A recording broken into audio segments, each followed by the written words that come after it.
This is LOA Recon with Good Vibe Coach Jeanette Ma, where we explore the ins and outs of conscious creation to manifest our favorite dreams come true. Let's have some fun together.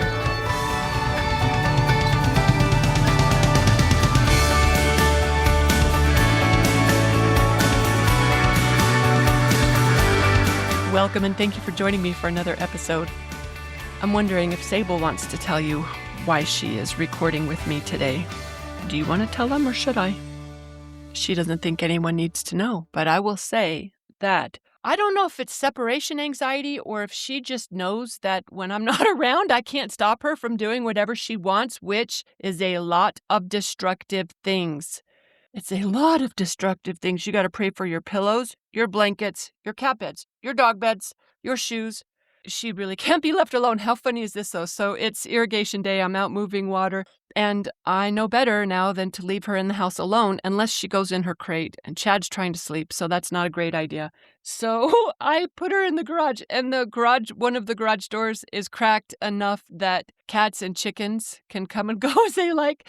It's not big enough for her to get out, but it is big enough for her to poke her head out and just watch me. And she's perfectly fine as long as she sees me, but if she thinks I'm gone, oh my gosh.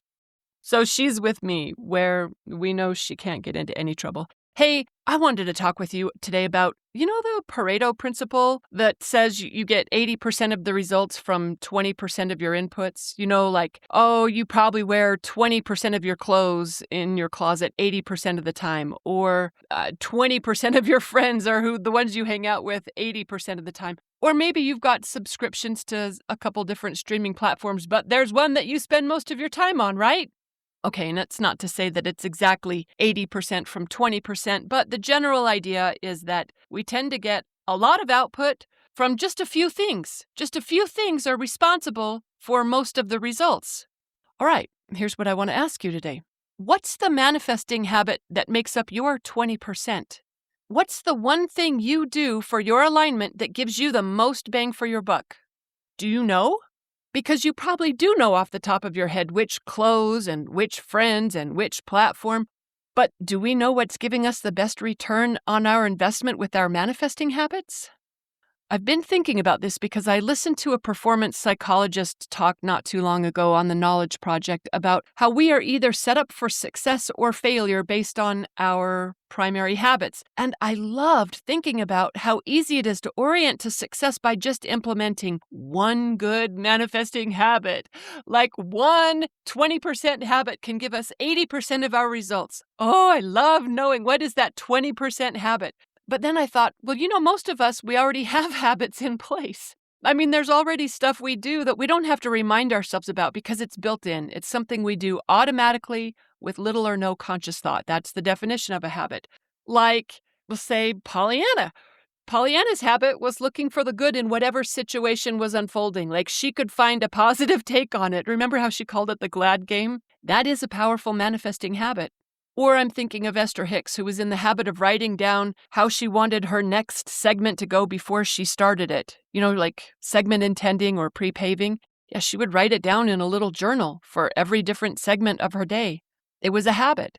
Or maybe someone who's a good student of Bashar, they would have the habit of choosing what feels better moment to moment, trusting their highest excitement. Ooh, remember the girl who dreamed of moving to Paris, who was in the habit of deciding that whatever happened was a sign she was moving to Paris? If you don't know that story, it's a really good one. It's on my blog as, I think the title is, It's a Sign. Or another good example, remember Allie from Biggest Loser, who was in the habit of declaring herself the winner? She would say, I am the biggest loser. And she said that before she even started the competition. She said that when she was getting voted off of the competition. And yet still she won. Such a cool story. I once had a habit when I was growing my coaching practice to use any client contrast as my catalyst or trigger to review my perfect client list. Like it became so automatic. I didn't have to remind myself. It just happened on a dime. It was so cool. My current habits these days, though, I still use an I am statement that I speak out loud in the shower. I'm also in the habit of posting my favorite thing in the GVU forums every day, and I am a firm believer that that is a habit that is serving me so well. But what are your habits? Which ones are doing the heavy lifting for you?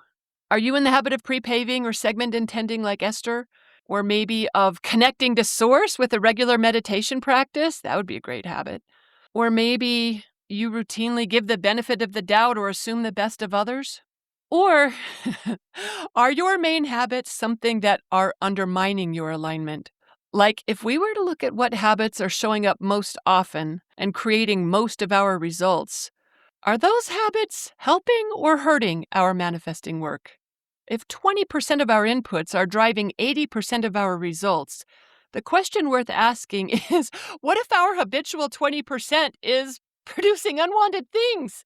Like, what if your most consistent routine is repeating the same fearful or defeated story about money, or checking your bank account in a state of anxiety, or maybe it's defaulting to a feeling of yearning or wistfulness whenever you think about a desire you've held for a while?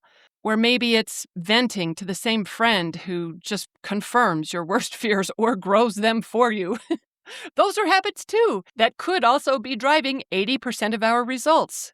It's a principle that applies to both the helpful habits and the unhelpful ones.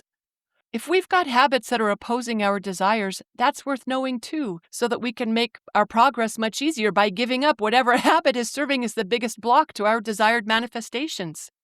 Like one habit that just takes up 20% of your focus or energy or time, but it's causing 80% of your block?